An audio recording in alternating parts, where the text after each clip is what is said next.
Et voilà, on est parti pour le point actu hardware du jour. Aujourd'hui, mercredi 20 janvier 2021. Euh, Pas mal de news au programme. Des trucs intéressants. Franchement, il y a des trucs intéressants. Il y a un peu de matériel, un peu d'aspect économique. Ça va être sympa. On va commencer avec une petite news sur LG et les smartphones. Petite news un peu triste. On continuera avec une amende de la Commission européenne pour 6 éditeurs de jeux. Et une grosse amende.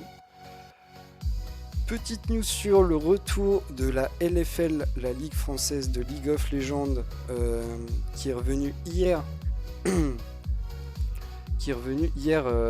Pour son édition 2021 avec des très bonnes audiences et du très bon spectacle.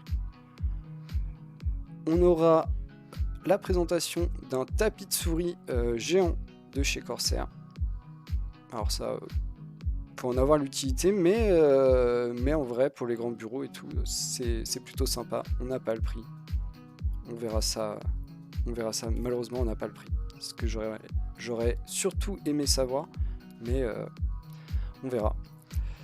On l'aura plus tard, bien sûr, quand il sera disponible. On a une petite information supplémentaire sur le boîtier micro ATX qu'on a présenté hier, donc on va aller vite fait là-dessus. On aura un comparatif très intéressant entre des processeurs qui sont à peu près dans les mêmes gammes, avec un test sur 16 jeux différents, donc plutôt complet et plutôt bien indicatif.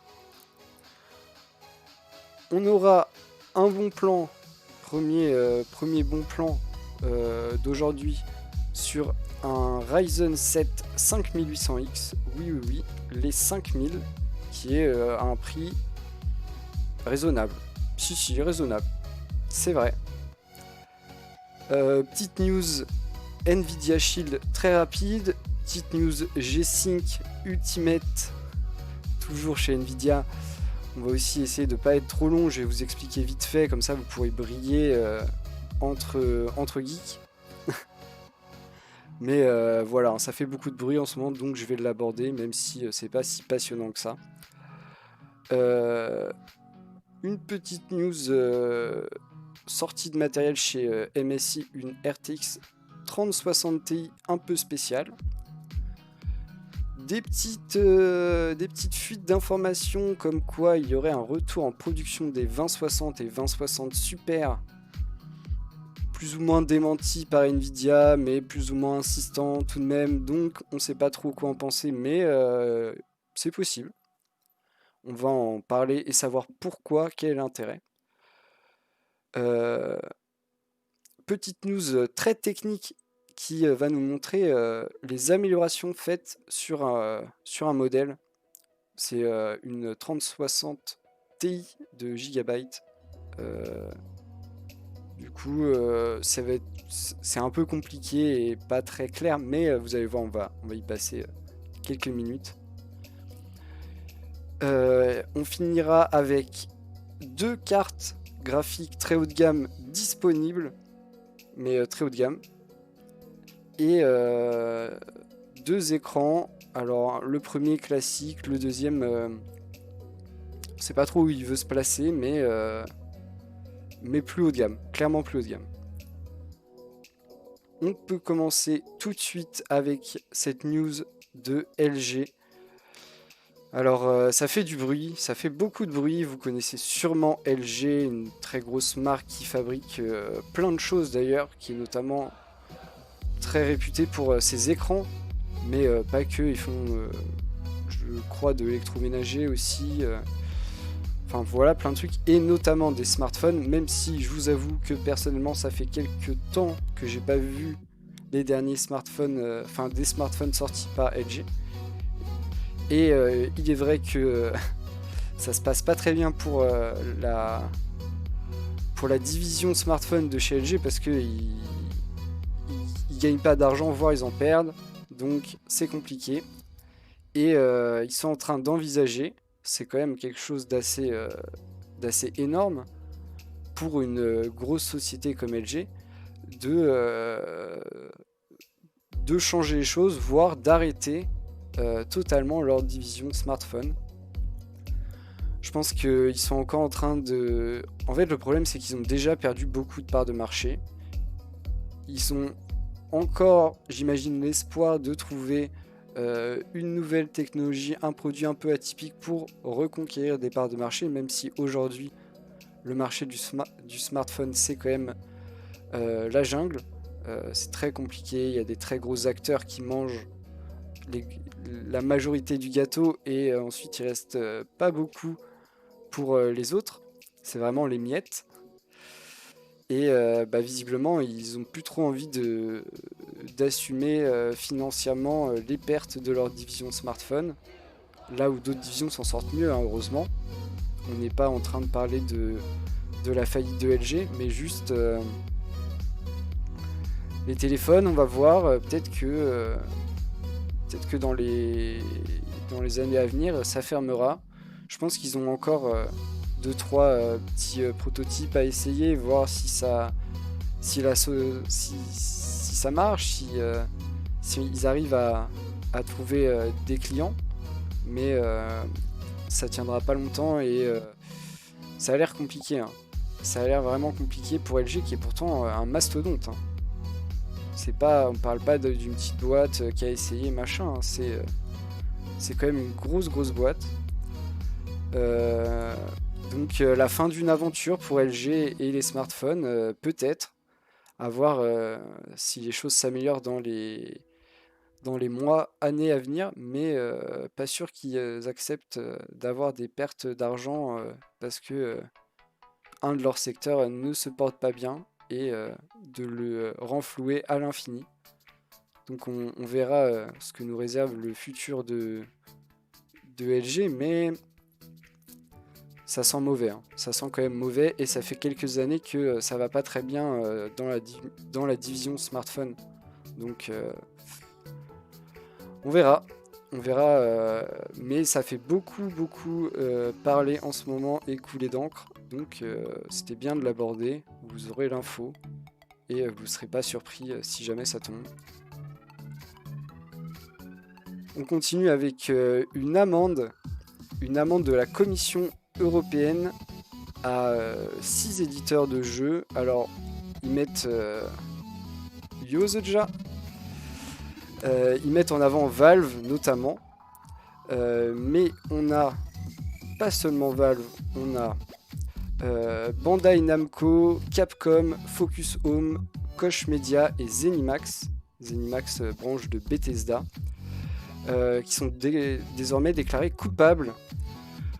Alors, ils vont devoir payer du coup ces 7,8 millions d'euros. Alors, c'est pas chacun paye une part et c'est Valve qui doit payer la plus grosse part. Voilà, 1,6 million. En fait, le problème, c'est un peu compliqué, mais ils ont sorti des jeux qu'ils ont vendus de manière dématérialisée, donc sous la forme de clés, et ils ont localisé, ils ont zoné ces clés, c'est-à-dire qu'ils ont attribué à un territoire unique pour éviter que, par exemple, des jeux qui soient faits pour le marché, je sais pas, par exemple polonais, où le coût de la vie est plus bas par rapport à la France, par exemple, et puisse être revendu en France.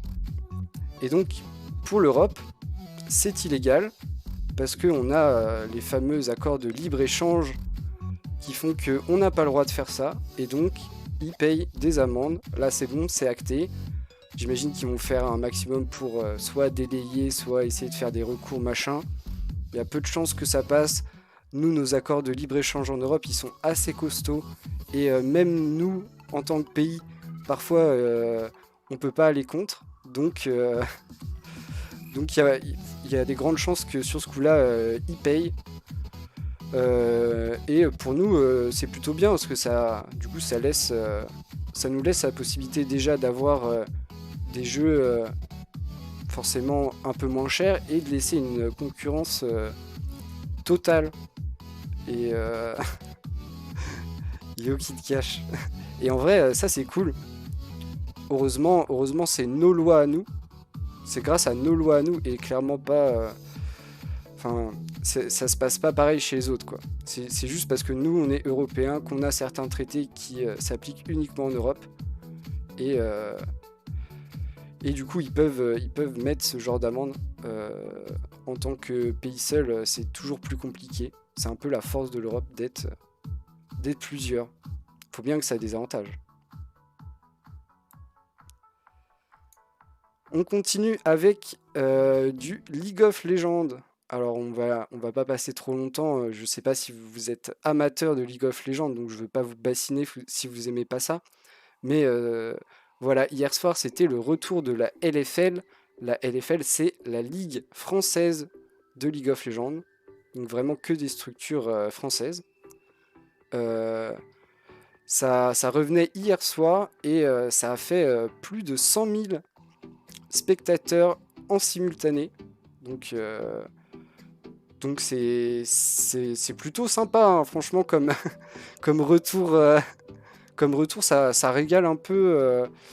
J'imagine que tous les acteurs de la LFL, que ça soit les diffuseurs ou les joueurs, structures, machin, sont très heureux de ce genre d'audience. Clairement, 100 000, sachant que bah, on parle ici de LFL de France, donc principalement pour un public francophone, même si le League of Legends à niveau compétitif s'exporte un peu à l'international, peu importe la langue, on reste quand même sur une majorité de public francophone et c'est des très bons résultats pour un public francophone. Et honnêtement, moi j'ai regardé un petit peu parce que j'aime le haut niveau et vraiment je me suis régalé. Je me suis vraiment régalé. Il y avait du très bon niveau, il y avait du spectacle, du League of Legends comme j'aime. Moi, j'aime pas attendre une demi-heure et que la game se joue ensuite en 10-15 minutes. Je préfère avoir du jeu tout au long d'une partie et vraiment, il y a eu des très beaux moves et des très beaux retournements de situation. Et voilà, c'était vraiment sympa. N'hésitez pas à aller voir si vous connaissez pas ou si vous aimez. Après, League of Legends, c'est toujours assez compliqué à comprendre pour un néophyte. Malheureusement, c'est vrai que c'est pas le jeu e-sport le plus accessible, mais si vous avez les bases, ça peut toujours être sympa. On continue avec un tapis de souris, mais un tapis de souris géant, vraiment géant parce qu'il fait 93 cm par 40, donc on est... ça peut être tapis de souris, voire tapis de bain, vous voyez ça comme vous voulez. Non, en vrai c'est stylé, si vous avez un grand bureau et tout, c'est stylé les grands tapis. Souvent ça coûte très cher. Là on y retrouve le rétroéclairage, l'éclairage RGB synchronisable, machin, tout ce que vous voulez. Vous avez un câble, bah ouais, parce qu'il y a de la lumière, du coup faut l'alimenter. Mais du coup, ils ont été intelligents, ils se sont dit quitte à mettre un câble, autant mettre un hub USB en plus. Ça c'est smart les gars, bien joué. Vous allez trouver un intérêt de plus à mettre un câble, c'est bien. Du coup vous aurez des ports USB sur votre tapis de souris, ça peut servir. Pourquoi pas, on n'a jamais trop de ports USB, je vous garantis. Et on n'a pas le prix, on n'a pas de date de disponibilité. J'avoue que je pensais qu'il faisait déjà, d'autres marques les font. Après peut-être pas dans ces dimensions là, parce que là du coup il est vraiment énorme. Vraiment énorme, hein. On est sur des très grosses dimensions. Toujours sympa, après à voir s'il coûte 100 € ou pas, quoi. C'est un peu le problème parfois des tapis de souris de marque avec du RGB, tout ça. On atteint parfois des prix un peu indécents pour un tapis de souris. Chacun trouvera le tapis de souris, c'est pareil, hein, c'est quelque chose d'assez personnel, le type de revêtement, l'épaisseur, les lumières ou pas. C'est un peu chacun fait comme il veut. Moi j'aime bien les grands tapis de souris, mais encore une fois c'est très personnel.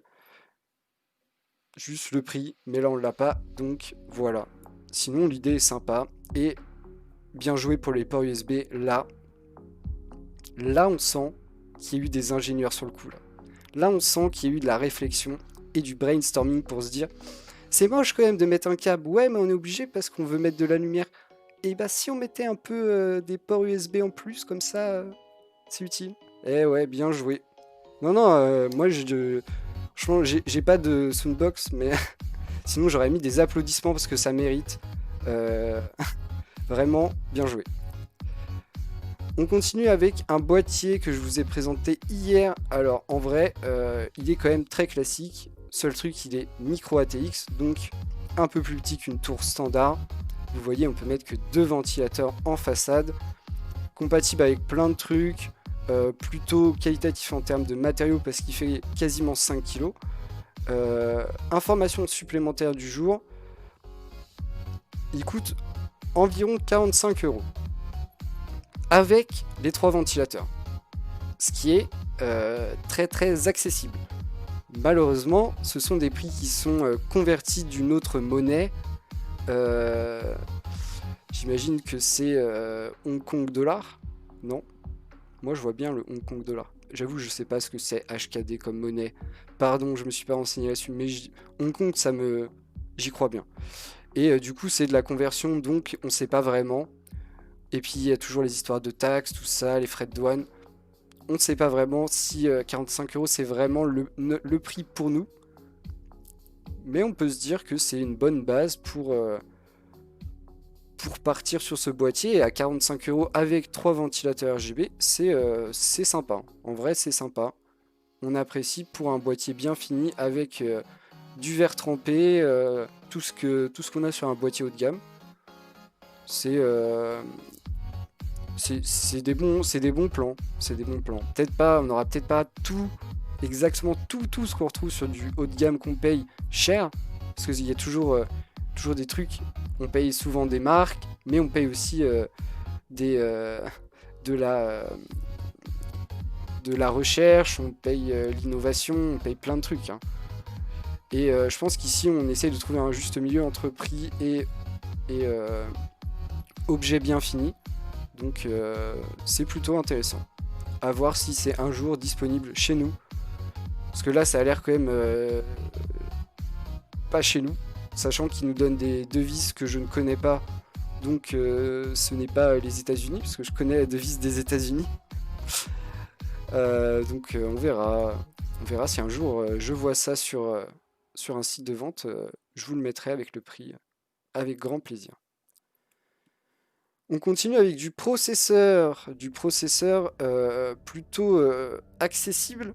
On va comparer ici le i5 10400F qui est à moins de 180 € au Ryzen 5 3600 qui lui est plus dans les 250, un truc comme ça. Et le Ryzen 5 5600X qui lui passait en dessous les 400 €, si je me trompe pas. Donc 5600X, toute dernière génération, qui recommence à être disponible, incroyable, et à des prix parfois ok, on va pas dire accessible, hein, faut pas déconner, mais parfois ok. On a testé quoi? On a testé du jeu vidéo, 16 jeux différents. Je vais vous présenter la moyenne sur ces 16 jeux pour pas y passer des heures. On a pris aussi les bornes de référence haute avec un i9 10900K et un Ryzen 9 3950X. Trop de trucs dans le... Donc, on a 3 résolutions Full HD, 1440p et 4K. On voit ici en Full HD que le i9 et Ryzen 9 sont... Ah non, en fait, le i9 est au-dessus, mais le Ryzen 9, pas vraiment. Pas vraiment. Et on voit que surtout que le i5, qui est à moins de 180 € s'en sort vachement bien. Il s'en sort mieux que le Ryzen 5 3600 et un peu de retard par rapport à un 5600X, mais vous le payez au moins 2 fois plus cher pour gagner 12 images par seconde. ça fait pas la diff. Hein. Franchement, ça fait pas la diff. Je vous l'assure. Est-ce que c'est pareil dans les autres résolutions? Et bah, il s'avère que oui.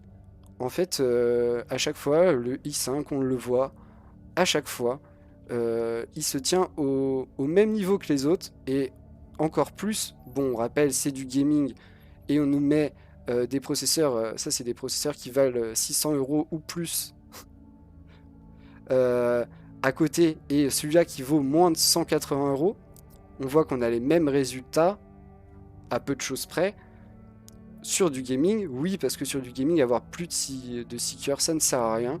Donc mettre 600 € dans un processeur pour faire du gaming, ça ne sert à rien, ne faites pas ça.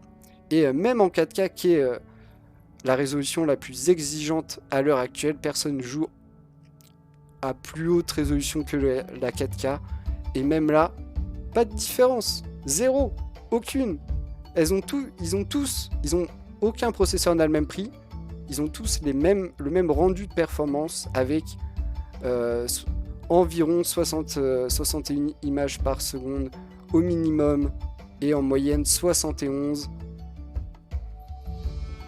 Voilà, encore une fois, ça vous montre que acheter un processeur incroyable, un processeur de ouf pour jouer à des jeux vidéo, et bah c'est jeter son argent par les fenêtres. Et oui, c'est ouf, mais en vrai, c'est pas la première fois que je vous le dis quand même. On peut, c'est quelque chose qui est connu, c'est quelque chose qui est, en fait, dès qu'on s'intéresse à la puissance en informatique, on se rend compte qu'il y a aussi une histoire d'optimisation et que tous les jeux sont optimisés pour quelque chose. Et souvent, on prend un truc au milieu. On prend un truc au milieu tranquillement, comme ça on sait que ça va être optimisé pour le maximum de gens. On va pas aller l'optimiser sur 12 cœurs où personne les a, ou 0,01%. Donc voilà, et là encore une fois c'est la démonstration. Hein. On prend le i5 là, celui-là, il coûte moins de 180 € et celui-là il est à 600 €. Voilà. Voilà, voilà. Donc si vous jouez à COD, si vous jouez à Fortnite, si vous jouez à League of Legends, c'est encore plus vrai parce que c'est un jeu encore moins gourmand. Si vous jouez juste à des jeux vidéo tranquillement, achetez pas le tout dernier processeur ultra puissant avec plein de cœurs qui coûte une blinde parce que il vous fera pas gagner en performance, il vous fera juste dépenser votre argent et c'est quand même dommage. On continue avec un bon plan processeur. Je vous ai dit que les Ryzen 5000 dernière génération reviennent en stock à des prix corrects. Et ici, on a un exemple. Alors, je ne sais pas si c'est encore vrai, mais quand j'ai regardé dans l'après-midi, c'était encore vrai. On a sur Cdiscount le Ryzen 7 5800X à moins de 470 €, c'est-à-dire 469,90 ou 99. Faut pas déconner non plus. Mais il y a pas longtemps, il était à 600 ou plus. Hein, donc en vrai, c'est plus correct. C'est plus proche des prix donnés par AMD, voire ça doit être à peu près les prix donnés par AMD, non? Peut-être à plus 20 € ou un truc comme ça. Et du coup, c'est plus intéressant là où quand ils étaient hors de prix, c'était pas du tout intéressant. Si ça vous intéresse, allez voir. Mais ça fait du bien de revoir du stock à des prix corrects. On n'est pas encore sur des réductions, mais on est sur des prix corrects. Et on n'attend plus que les cartes graphiques. Hein. Et là, on sera au top. On continue avec une petite news très très rapide. Juste Nvidia qui ajoute le support des manettes des consoles next-gen, donc la DualSense et la manette de Xbox Series S et X, parce qu'ils leur ont pas donné de nom, ils auraient pu lui donner un nom quand même. Donc voilà, c'est bien. Moi je vous dis, c'est cool, parce que moi j'en ai des problèmes de compatibilité avec les manettes, parfois pas les bons boutons, tout ça. Donc c'est bien de prendre en charge nativement, c'est bien que ça marche tout seul sans avoir à galérer à ajouter un soft ou ce genre de truc. C'est bien. Ils prennent un peu leur temps, mais au final, est-ce que beaucoup de gens ont déjà ces nouvelles consoles? pas tant que ça, pas tant de gens que ça encore. Et en plus, bah là, faut avoir une Shield TV, hein, donc c'est pas pour tout le monde. Mais c'est cool. C'est cool qu'ils prennent un peu tout en charge maintenant, ce qui a été longtemps une galère. On continue avec ça. Alors ça c'est le G-Sync Ultimate. Alors je voulais vous en parler parce que j'en entends beaucoup parler, notamment sur les réseaux sociaux et sur les différents sites d'actualité, et depuis plusieurs jours, donc je me suis dit je vais en parler vite fait, même si honnêtement moi je trouve que c'est un peu faire de l'actu sur ce qui n'est pas vraiment de l'actu et pas vraiment pertinent, mais à la limite je vais en parler, comme ça vous pourrez faire les gens intelligents avec les geeks que vous connaissez. Donc on nous parle ici du G-Sync Ultimate. Le G-Sync Ultimate, c'est une certification qui se paye auprès de Nvidia. Nvidia en gros récupère des produits, les analyse et a un cahier des charges. Si ça répond à leur cahier des charges, ils peuvent approuver G-Sync Ultimate. Si ça colle pas, c'est mort. Voilà, en gros, pour faire simple. Et pour nous, consommateurs, ça nous dit juste que ça a telle qualité. Voilà. Entre novembre 2020 et décembre 2020, ils sont revenus un peu en douce sur les caractéristiques de cette certification. En fait, le problème, c'est un peu qu'ils l'ont fait en douce, en mode, ils ont changé les termes sans vraiment le dire, et ils ont juste affiché les trucs en changeant les termes.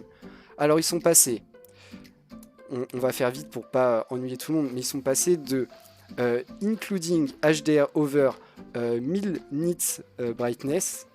1000 c'est 1000. Vous avez vu, j'ai un super anglais. Et maintenant on est sur du including lifelike HDR. Alors c'est sûr que le lifelike, on est en mode, c'est quoi ça? C'est du à peu près, pas très clair. Et en fait le 1000 nits, c'est une luminosité, si je me trompe pas, sur les termes. C'est une luminosité et c'est une capacité matérielle des écrans. Et en fait, ils se sont rendus compte que sur des technologies du futur, on n'atteint pas les 1000 nits, notamment sur la technologie OLED, qui, tout le monde l'espère, sera le futur. Pour l'instant, c'est un peu compliqué. Mais la technologie OLED, qui est actuellement l'ultra haut de gamme des écrans, qui est ce que tout le monde rêverait d'avoir, elle n'atteint pas les 1000 nits. Donc problème, parce que c'est quand même le top de la tech, mais impossible d'avoir un G-Sync Ultimate sur ce genre de technologie. Et c'est le cas aussi sur, alors je sais plus, je crois que c'est les nano ou les micro LED, enfin un genre de truc comme ça. Des trucs bien compliqués d'écran. Et du coup, ils se sont dit, bah, si les technologies du futur ne peuvent pas répondre à ces exigences, c'est peut-être qu'elles sont mauvaises, donc on va les revoir. Là, elles sont clairement revues à la baisse énormément, parce qu'on dit un genre d'HDR. Du coup, ça permet de faire passer plus de... Enfin, potentiellement d'avoir plus d'écrans G-Sync Ultimate. Toujours à noter que le G-Sync Ultimate est une certification qui se paye avec de l'argent auprès de Nvidia, donc pour chaque modèle. Donc ça reste toujours un peu compliqué. Donc voilà, j'espère que j'ai pas été trop confus et que vous avez compris un peu de quoi il retournait. Mais en vrai, c'est pas super intéressant et je trouve que ça fait beaucoup de bruit pour pas grand chose. Mais bon, vu qu'en 3 jours ça apparaît 3 fois, au bout d'un moment je me suis dit, bon, je vais en parler vite fait, vous saurez. Vous pourrez faire les gens cultivés. On continue avec un truc bien plus terre à terre. C'est MSI qui propose une 3060 Ti destinée au mining, donc pour miner de la crypto-monnaie. Donc voilà à quoi ça ressemble, c'est du coup très très... D'ailleurs je suis même pas sûr que ce soit ça à quoi ça ressemble. Mais ça va être très basique, on va pas aller chercher des cartes overclockées ou ce genre de trucs. En vrai, pourquoi ils font ça? J'imagine qu'ils font ça déjà parce qu'ils se sont rendus compte que plein de gens qui minaient de la crypto-monnaie se sont rués sur ces séries 30. Et du coup, ils ont vu le bon filon. Et ils se sont dit aussi que s'ils arrivent à faire 2 gammes séparées, j'imagine que chaque côté sera content et voilà. Par contre, faut pas se mentir, les mineurs de crypto-monnaie, si le cours va bien, peu importe le prix de la carte, il vaut mieux les acheter. Mais elles seront forcément optimisées, j'imagine, en termes de consommation, tout ça, de stabilité, s'ils le font intelligemment. Après, à voir si ça marche vraiment. Enfin, si ça marche vraiment dans le sens, pas si la carte va marcher, plus si les gens vont l'acheter et si c'est vraiment des gens qui minent de la crypto-monnaie qui vont l'acheter, voir les prix. Et encore une fois, les disponibilités, un principal problème des cartes graphiques actuellement. Mais voilà, sinon ça sera une 3060 Ti, tout ce qu'il y a de plus classique. Rien de nouveau à l'horizon. Et dernière news de Nvidia pour aujourd'hui. Alors c'est une demi-news. Une demi-news à prendre avec des pincettes. Mais c'est un peu insistant, même si ça a plus ou moins été démenti. Le retour des 2060 et 2060 Super. Alors on ne sait pas trop. On sait pas trop la vérité, donc je veux pas vous dire de mensonges, mais notez que c'est probable et qu'ils y verraient un intérêt pour, en gros, peut-être pas résoudre le problème de pénurie, mais l'amoindrir et proposer quelques cartes. En fait, c'est un peu ça aussi. Tout l'enjeu est là, c'est proposer quelques cartes. À l'heure actuelle, il n'y a rien. Mais quand je dis rien, c'est rien du tout. Donc, s'il faut repasser par reproduire des 2060 et 2060 Super pour avoir un minimum de stock disponible, en restant à des prix accessibles, ici on nous parle de moins de 300 €, mais jusqu'à maintenant, les rares disponibles sont au-delà de ce prix-là. Faut voir les prix, faut voir la disponibilité. Est-ce que ça peut être un plan pour faire couler un peu de cartes graphiques? Parce que là, on est à sec. Hein. Là, le fleuve carte graphique, il est aride. Hein. Donc, ça peut être une solution pour temporiser le problème. En vrai, là, en ce moment, vu le temps que ça dure, il n'y a plus de mauvaises idées. Il n'y a plus de mauvaises idées. Il faut tout exposer. Il faut même tout tester.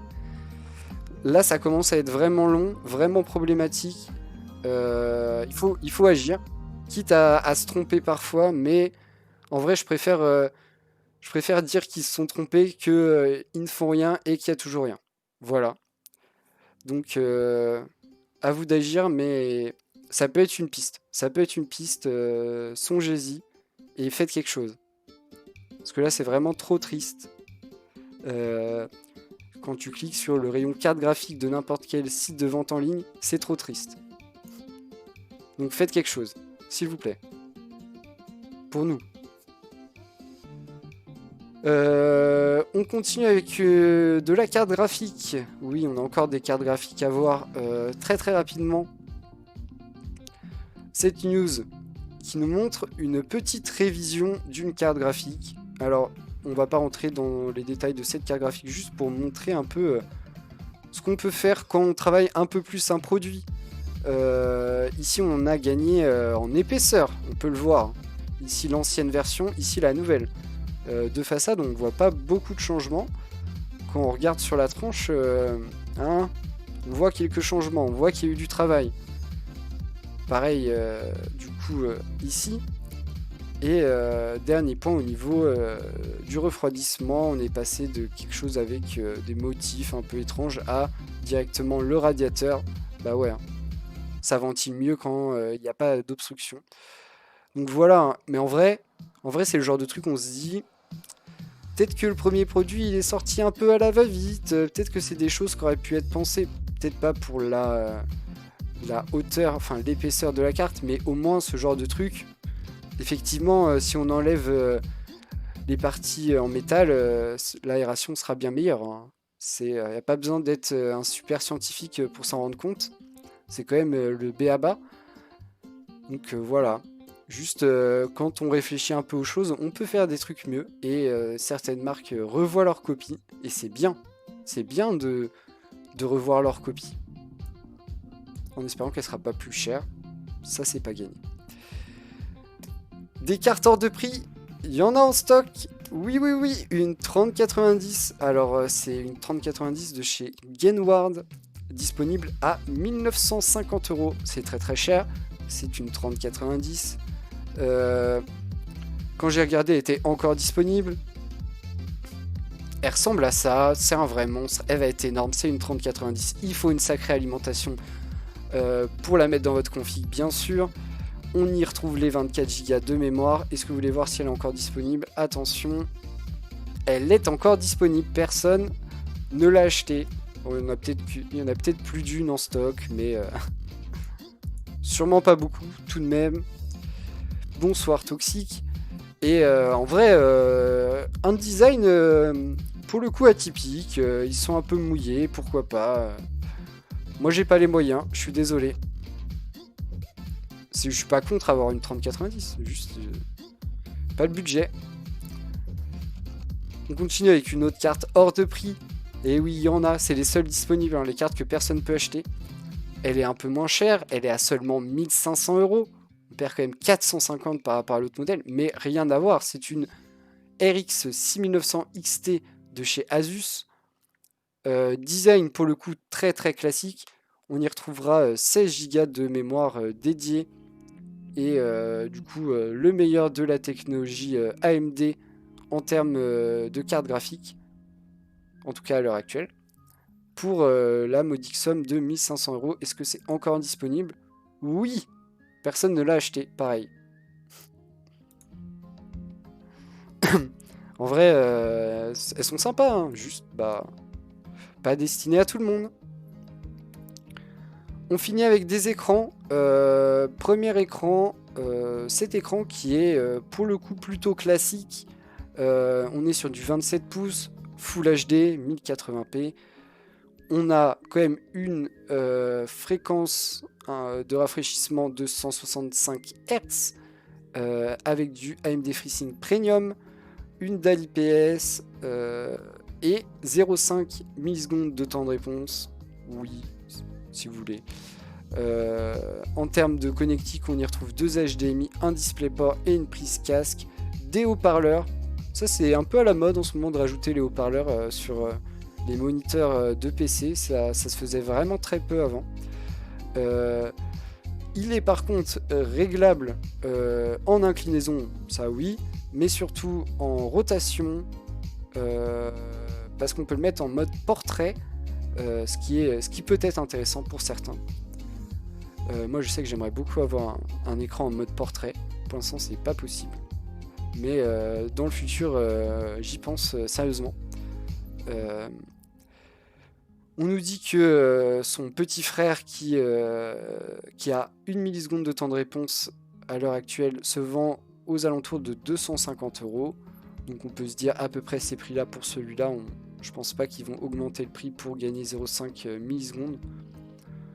Mais voilà, c'est ok, on est quand même sur du 27 pouces, une bonne fréquence de rafraîchissement.